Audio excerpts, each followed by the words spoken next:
What is the hardest painting style?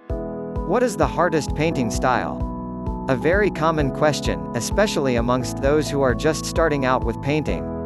It is a strangely difficult question to answer. On first thought, most people would be quick to say realism or hyperrealism are the most challenging, as many people tend to think the primary goal of painting is to create something that looks just like a photograph.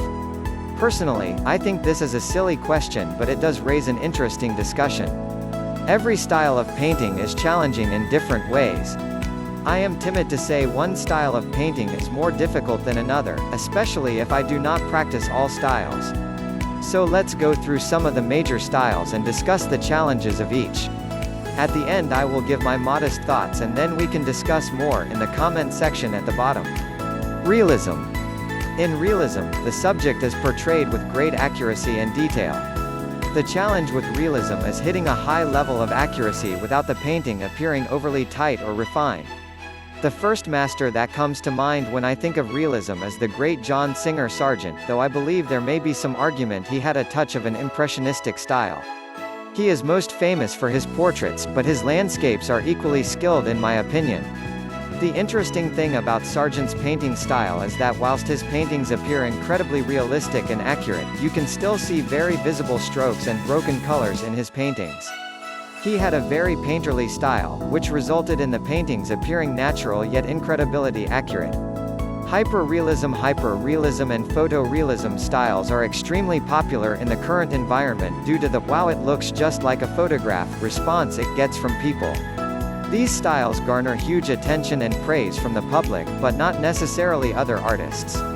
For those who do not practice painting, hyperrealism and photorealism are often considered the most difficult due to the wow factor. Personally, I am not a huge fan of spending hundreds of tedious hours trying to get the perfect color and perspective in a painting. I have no care if a painting looks exactly a photograph. I paint because I like painting, and if I wanted to create photographs, I would pick up photography.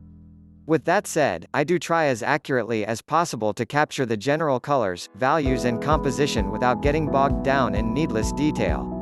I am trying to capture the essence of the scene rather than perfectly replicate the scene on my canvas.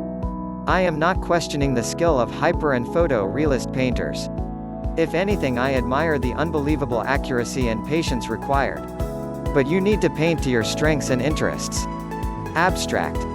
Abstractism is very polarizing in the art world, as it is often at the center of ridiculous painting valuations driven by large art conglomerates, i.e. a painting with a red stripe down the middle going for $40 million plus.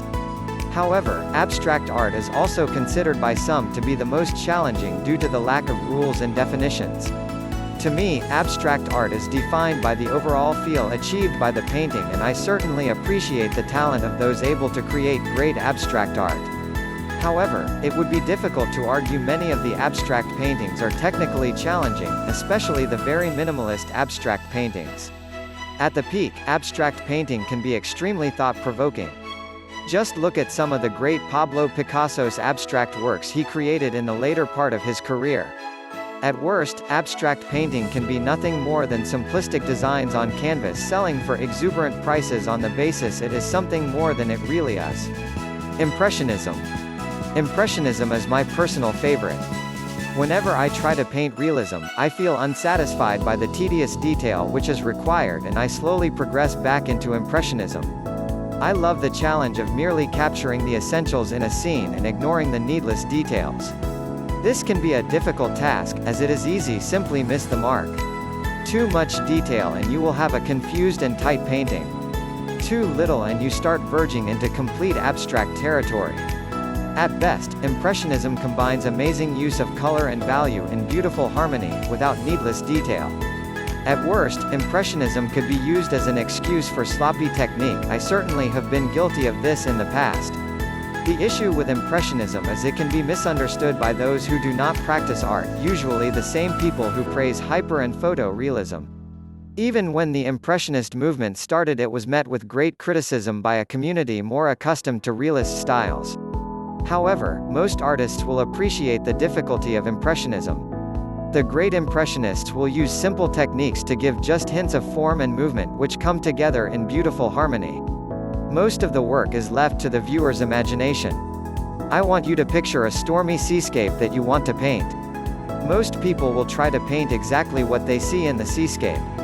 The dark contours, the bright highlights hitting the tops of the water and the snaking lines of foam on top.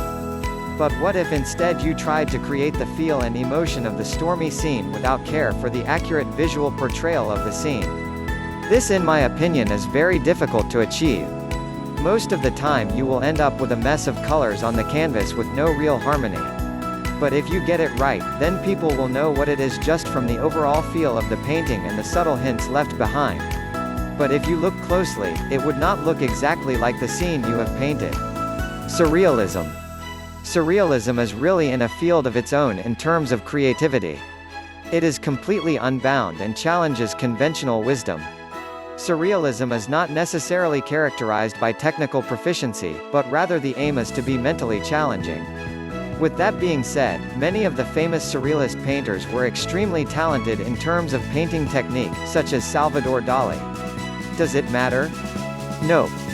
At the end of the day, you should not be aiming to paint in a certain style, and it does not matter which is harder. If you are just starting out in painting, you should focus on painting with accurate values, colors and perspective. You should learn how to compose your paintings and the many techniques available to communicate your statement through the painting. This is all irrelevant of style. Once you have learned these skills, you will have more flexibility with how you paint. Do not be fooled by generalizations that abstract painting is not difficult, or that realism lacks creativity. Just focus on the fundamentals and then you will have the freedom to paint as you feel. Final thoughts. The reason I originally wrote this post was to challenge the common perception that the primary goal of a painting is to create something that looks like a photograph. In my opinion, that should be the last thing you are trying to do. In my humble opinion, I believe realism and impressionism to be roughly on par as the hardest styles to master. Realism has the edge as far as technical difficulty, but impressionism has the added difficulty of capturing the essence of the scene without over or underdoing it. Both styles have an aim of faithfully rendering what you see and are great styles for beginner painters to look towards. But with that being said, this is just personal opinion and really it does not matter. Just try not to get caught up in painting a particular style. Just focus on the basics and progress from there. Thank you for feeling our sharing. You can make a picture for yourself as a souvenir, for your friends, relatives. Or now, if you want to make a surprise gift for your dearest ones. You can give this great job to us. Please send us your most favorite photo and we will choose the best artists to convert into a work of art by hand painting. Your loved one will certainly be very happy to have this meaningful gift. Right now click on the link below the description. And enjoy! If you enjoy this video, please like and subscribe for more or share to help more people. Thank you so much. I attached link below description. Access now and follow it. Thank you.